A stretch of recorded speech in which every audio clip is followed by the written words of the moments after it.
पक्षामध्ये इन्कमिंग अजूनही सुरूच आहे. अशा पद्धतीने यांना शब्द दिला असेल काय नक्की? आज आपल्या नाशिकमध्ये शिवसेनेमध्ये सतलामजी भाई राजपूत, कविताताई कर्डकजी, कविताताई नाईकजी, अमोल भाऊ नाईकजी, सागरजी देशमुख, निलिमा हेमंत आमलेजी आणि त्यांच्यासोबत शेकडो कार्यकर्त्यांनी शिवसेनेमध्ये प्रवेश केलेला आहे. या सर्वांचं मी या ठिकाणी स्वागत करतो, त्यांना धन्यवाद देतो.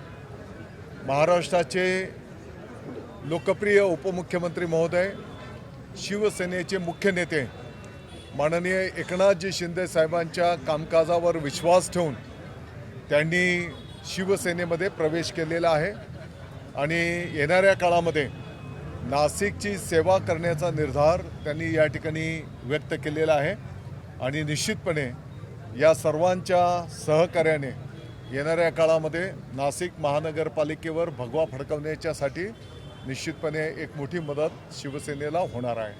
युती संदर्भात चर्चा सुरू आहे. काय नेमकं त्या चर्चा कुठपर्यंत आलेल्या आहे? कारण नाशिकमध्ये महायुती एकत्र आहे की नाही, काय चर्चा चालू आहेत. जो काही निर्णय होईल ते आपल्या माध्यमातून सर्वांना आम्ही सांगू. इगतपुरी पॅटर्न व्हाया त्र्यंबकेश्वर नाशिकमध्ये घुसतोय आहे अशी संपूर्ण चर्चा आहे नाशिकमध्ये, आणि नाशिकमध्ये कुठेतरी वारं फिरलेलं आहे. जे काही निर्णय होतील ते आपल्याला लवकरच सांगितले जाते. महाजनांनी दुपारी जळगावला म्हटलंय की काल रात्री दादा भुसेंचा मला फोन आलेला आहे, आम्ही चर्चा ही केलेली आहे. तुम्ही आणि भाजपची चर्चा सुरू आहे, दोघं एकत्र आहेत भाजप आणि नाही, निश्चितपणे माननीय गिरीशजी महाजन साहेबांना मी फोन केलेला आणि युतीच्या संदर्भामध्ये मी त्यांना विनंती केलेली. ही वस्तुस्थिती आहे. एकीकडे राष्ट्रवादी सोबत बैठका सुरू आहे आणि दुसरीकडे गिरीश महाजन आता माननीय नरहरी झिरवाळ साहेब मंत्री महोदय आहेत, त्यांच्यासोबतच माननीय आमदार खोसकरजी आहेत,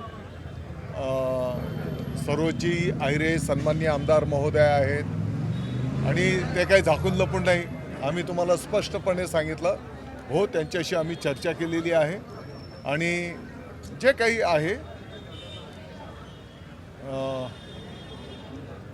ती वस्तुस्थिती आम्ही तुमच्यासमोर लवकरच ठेवू. शिवसेनेकडून दबाव तंत्राचा वापर हा केला जातोय का? भाजपकडून जागा आपल्याला वाढून मिळाव्या म्हणून हे दबाव तंत्र आहेत का शिवसेना? बघा, दबाव तंत्र वगैरे असा काही विषय नाही. आता माननीय सतलाम भाई राजपूत, त्याच्यानंतर आता सागरजी देशमुख असतील, आमलेजी असतील, कर्डकजी असतील, यांचा तुम्ही म्हणाल तर पूर्णपणे त्या प्रभागावर प्रभाव आहे आणि असे प्रभावशाली तिथले स्थानिक नेते उत्स्फूर्तपणे शिवसेनेमध्ये येत आहेत. मग त्यांचं स्वागत करणं कार्यकर्ता म्हणून माझी जबाबदारीच आहे. तुमच्या आणि राष्ट्रवादीच्या युतीवर शिक्कामोर्तब केव्हा होणार आहे? 95-27 जो फॉर्म्युला टाकला जे काही बाहेर केव्हा काढणार? जे काही फॉर्म्युला हे ते जे काही आहे ते तुम्हाला लवकरच सांगू.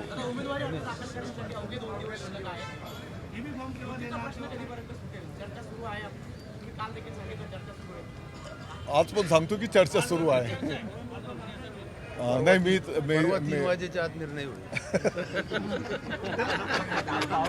नाही पण साहेब, गोडसे साहेब जरी एकनाथ शिंदे साहेब म्हणतात ही कार्यकर्त्याची निवडणूक आहे, हो, पण कार्यकर्ताच नाराज आहे. त्यांची तुम्ही नाराज. आता कार्यकर्ते जर नाराज राहिले असते तर एवढ्या उत्स्फूर्तपणे तुम्ही सगळी घोषणाबाजी, त्यांचं उत्स्फूर्त प्रेम बघितलेलं आहे. आपल्यापर्यंत येत नाही. हे काय गोडसे साहेब गोडसे आपण जरी सांगत असले असून 3 पर्यंत, मात्र तुमच्या मागे सर्व जे आहे ते सगळ्यांना धाकधूक आहे. तर आपण युती होणार आहे का? आपल्याला तिकीट मिळणार आहे की नाही? कार्यकर्त्यांना काय नक्की सांगणार आहात तुम्ही? सर्व काही योग्य होईल. नाशिक महानगरपालिकेवर आपल्याला भगवा फडकवायचा आहे. पहिली यादी कधी जाहीर होईल तुमची? मला वाटतं की उद्यापर्यंत आम्ही वरिष्ठ नेत्यांना सगळं माहिती सबमिट करतो आहोत आणि त्यांचं अंतिम आदेश आल्याच्या नंतर आपल्यासमोर ती ठेवू आम्ही. भगवापर्यंत भडकवणार शिवसेनेचं का महायुतीचं भडकवणार भगवापर्यंत भडकवणार शिवसेनेचं का महायुतीचं? वेगळे वेगळे भगवे आहेत का? भगवा तर भगवाच आहे ना.